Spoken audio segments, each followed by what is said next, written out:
As Burkina Faso's Independence Day celebrations continued in full swing, a sharp whistle cut through the air. The bullet passed just centimeters from Ibrahim Traoré and lodged in the flag behind him. In the moment of panic, guards immediately protected the leader, but Traoré stood up with surprising calmness, his expression reflecting anger rather than fear. Everyone knew this was no accident. The assassin had used a special green bullet that was only found in the secret services of a certain country. As soon as Traoré returned to the palace, he gathered his trusted team of 5 people and initiated the most secret investigation in the country's history. In the palace's secret meeting room, Traoré took his place at the head of the table. With him were his loyal assistants. Intelligence Chief Diallo was a sharp-minded man known for his 30 years of experience. Military advisor Colonel Sankara was a former Special Forces commander known for his tactical genius. Foreign Affairs advisor Miss Zongo was a respected figure in diplomatic circles. Justice Minister Wed Drago was known as the country's most honest lawyer. Lieutenant Colonel Konate, chief of Traoré's Special Protection Team, was like the leader's shadow and went everywhere with him. "What happened today was no coincidence," said Traoré. "Someone tried to kill me and almost succeeded. We must find the forces behind this assassination attempt. No foreign power can prevent Burkina Faso from charting its own course." The first clue came from the bullet. The forensic team determined that the green bullet was made of a special alloy and was manufactured only in a specific factory in Europe. The bullet was coated with a rare toxic substance that would cause certain death if it wounded the target. Traoré's intelligence chief Dio began investigating who had received the last shipments of these bullets. "This is a Polish-made T7 Venom bullet," said Dio, showing the report in his hand. "It's only used in certain special operations units and isn't available on the market. The poison inside immediately paralyzes the victim and causes cardiac arrest. From the firing marks, we estimate the weapon used was a special SVD sniper rifle." As the investigation deepened, Traoré continued with normal state affairs. But he no longer trusted anyone.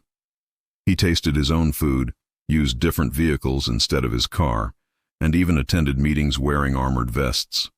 He slept in a different place each night and kept it secret when he left the city. The palace's security protocols were completely renewed, and all personnel were subjected to security clearance again. Traoré was applying a strategy he had learned years ago at the military academy.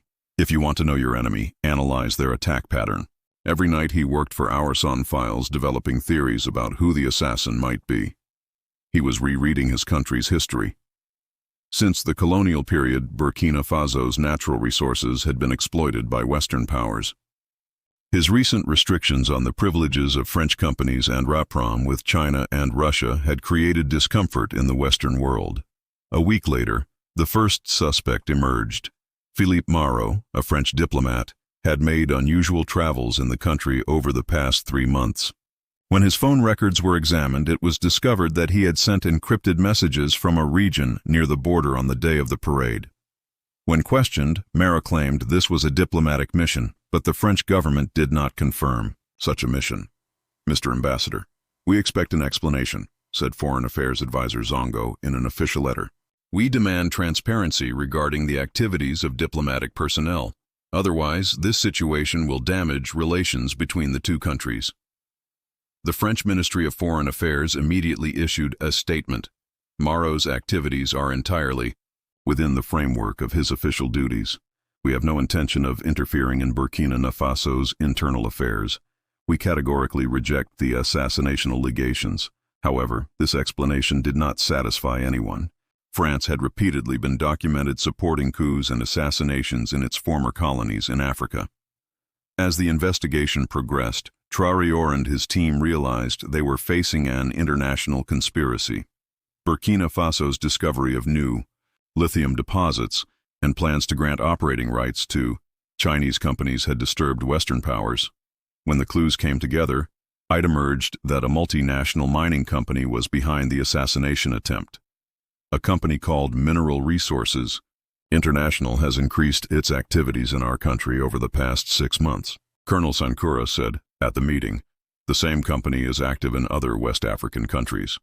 And interestingly, There are former British and French intelligence officers on the company's board of directors. Traoré made a secret visit to the lithium mines in the north of the country. When he spoke with the local people there, he had obtained interesting information. In recent months, foreign technical experts had visited the region and taken soil samples. Thus, individuals had introduced themselves, ACE environmental consultants, but the equipment they used was the same as that used by mining companies. Burkina Faso's lithium reserves were of critical importance for modern technology. Global competition was heating up for this mineral used in everything from electric vehicle batteries to smartphones.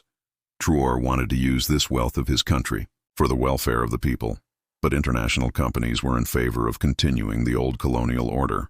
But the biggest shock was yet to come. The investigation extended to Traoré's own protection team. It was revealed that the operation chief, Lieutenant Colonel Konati, had unexplained accounts in Swiss banks. When Konati was questioned, he confessed to leaking information about security protocols in the palace to the assassin. He said he only provided information in exchange for promised money and did not know the identity of the assassin. "Why?" asked Traoré, not taking his eyes off his old friend. "We've been working shoulder to shoulder for 10 years. He entrusted you with everything." Konati bowed his head. "My daughter is receiving treatment in France. The surgery costs were very high. When they approached me, they only offered money in exchange for information. I didn't want you to be killed. I only shared the ceremony program and the route. Forgive me, Commander." Traoré stood up and looked out the window. This had always been Africa's fate. Poverty and desperation drove people to betray their own brothers. The state will cover the costs needed for your daughter's treatment. But treason against the homeland cannot be forgiven. The court will render its verdict. Dio and his team calculated the direction from which the bullet came and identified the likely shooting point.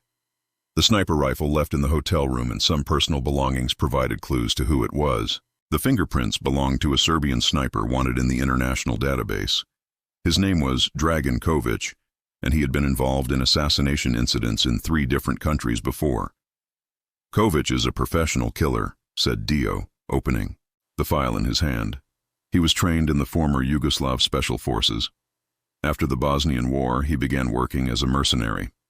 He is known to have killed a minister in Somalia, a general in the Democratic Republic of Congo, and a businessman in Venezuela. He is wanted by Interpol with a red notice." When hotel staff were questioned, they said they remembered a blond man who had rented the room with a German businessman identity. The man was very polite and left generous tips. He had not aroused any suspicion. Traoré was now beginning to solve the conspiracy. However, Kovic could not be found and the forces behind him were still in the shadows. Traoré sent an official letter to the United Nations condemning the assassination attempt and requesting an international investigation within the country. He increased border security and completely restructured the intelligence service. Justice Minister Withdrawal suggested filing a case under international law. "This is an attack not just on you, but on a sovereign state and democracy. We should apply to the International Court of Justice." But Traoré knew this would take time and might not yield results. There were very few cases that African countries had won against Western powers in international courts. He had to deliver justice with his own hands. Traoré made a speech to the public. "My dear citizens, today an attack was carried out not only against me, but against our independence and sovereignty. Foreign powers want to continue exploiting Africa's riches. We will not allow this. The people of Burkina Faso will determine their own destiny. Our natural resources will be used for the welfare of our people. No bullet, no threat can turn us away from this path." The speech created great enthusiasm among the people. Thousands took to the streets to show support for Traoré. Anti-French sentiments in the country strengthened.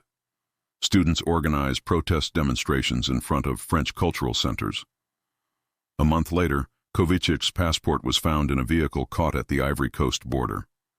When the driver was questioned, he confessed to transporting the assassin across the border and dropping him off at the airport.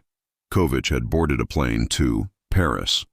Traoré officially requested Kovic's extradition from France, but French authorities reported that there was no record of such a person entering their country. "This is impossible," said Dio. "We have flight records."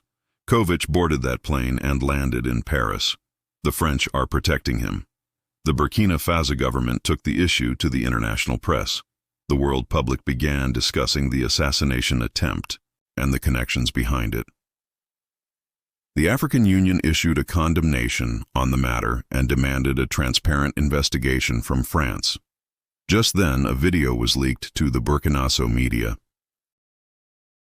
In the video, Philip Mauro was having a phone conversation, and the content of the conversation was clearly related to the assassination plan. The video created great anger in the country, and protests began in front of the French embassy. The French government recalled Mauro and announced that the incident would be investigated. When Mauro returned to Paris, he left journalists' questions unanswered. The French Ministry of Foreign Affairs issued a statement saying the images may have been manipulated. However, independent sound experts confirmed that the video was authentic. In his statement to the media, Traoré said, "The new face of colonialism came with a bullet, but it will not intimidate us."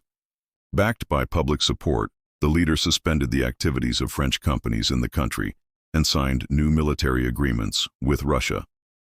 The Western world viewed this move with concern, but Traoré did not back down as a next step. Traoré reorganized mining. Concessions in the country. Tax rates on foreign companies' earnings were increased and local communities were ensured a greater share of mining activities. This move disturbed global mining companies and campaigns against Traoré began in the Western